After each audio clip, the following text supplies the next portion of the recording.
Sometimes during accident investigations, I wish there was some way to hit the rewind button so that everyone associated with the accident could analyze decision-making and performance of the pilot, flight crew, mechanics, dispatchers, and managers, and learn from mistakes so that accident wouldn't occur. Of course, that's not possible. There is no rewind button.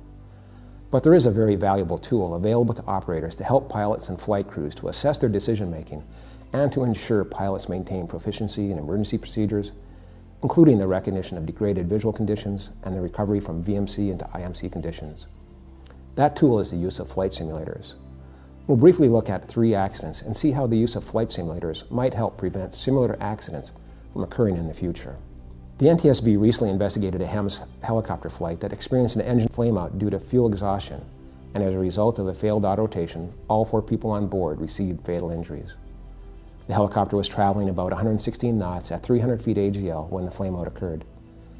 The simulator flight evaluations conducted during the investigations demonstrated that it was possible to maintain rotor RPM and execute a successful auto rotation with touchdown occurring about 25 seconds after engine failure. However, a successful auto rotation was only possible if simultaneous flight control inputs of down collective and aft cyclic were made within about 1 to 2 seconds after the engine failure. If these flight control inputs were not promptly made, the result was a rapid decay in rotor RPM and impact with terrain in an average time of 4 to 5 seconds after the simulated engine failure.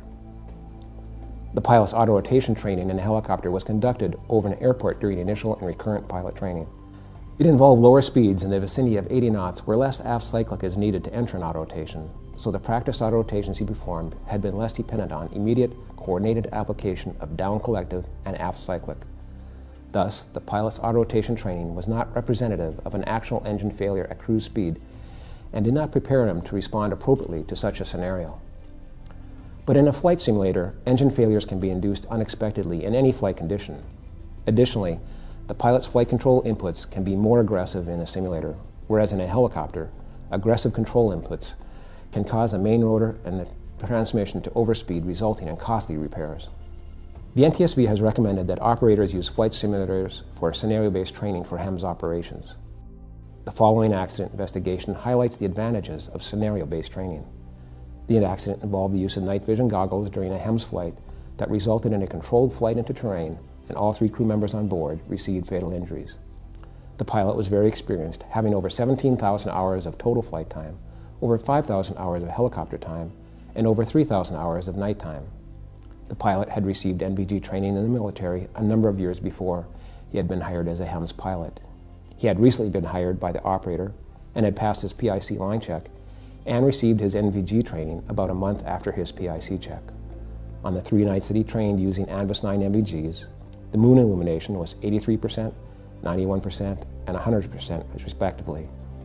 On the night of the accident, just after a week after receiving his proficiency check for NVGs, astronomical data revealed that there was 0 moon illumination at the time of the accident. Dark, rolling terrain prevailed in the accident area with ambient starlight, chemical light sticks, and infrared strobes being the only light available for the goggles to amplify. The use of simulator scenario-based training can provide pilots additional opportunities to train using NVGs in various light conditions. Using a stair-step approach to training, the pilot can experience the effect of low moon illumination and deteriorating weather conditions and its effect on NVG operations. The NTSB strongly believes that increased use of helicopter simulators for HEMS pilot training is essential to improve pilot knowledge and skills for inadvertent flight into instrument meteorological conditions. Unfortunately, helicopter accidents involving VMC into IMC continue to be one of the biggest challenges of HEMS operations. One of my colleagues investigated the following accident. The pilot held an instrument rating and had previously flown helicopters in IFR conditions, but was not current at the time of the accident. The helicopter was not certificated for flight in IFR, but had sufficient instrumentation to operate in the event of an inadvertent encounter with IMC. On the pilot's last Part 135 check ride, which occurred 9 months before the accident, he satisfactorily demonstrated inadvertent IMC loss of control recovery. On the first legs of the accident flight that night, the pilot experienced VMC conditions along his route. Before his return to base 2 hours later, the pilot was aware that the weather was deteriorating along his route of flight and was even encouraged by another base manager to stay at another base overnight, but the pilot decided to continue the flight. During the return to his base, the weather had deteriorated and thunderstorms and rain showers extended over the route of flight. Flight track data showed that the majority of the flight was flown below 1,000-foot AGL. During the last 8 minutes of the flight, the helicopter was occasionally below 800 feet and eventually impacted the terrain. The accident investigation revealed that the pilot's decision to continue the VFR flight into an area of IMC resulted in spatial disorientation and the loss of control of the helicopter. These accidents highlight the value of using simulators for helicopter pilot training and decision-making. Scenario-based simulator training can provide the pilot and others associated with the flight an opportunity to analyze the decisions made during a simulator flight that might help prevent an accident from actually occurring.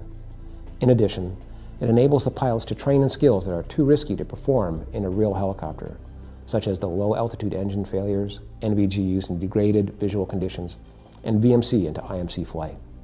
My hope is that all operators, regardless of the size of the operation, incorporate simulator training into their flight training program and reduce the risk of being involved in a helicopter accident.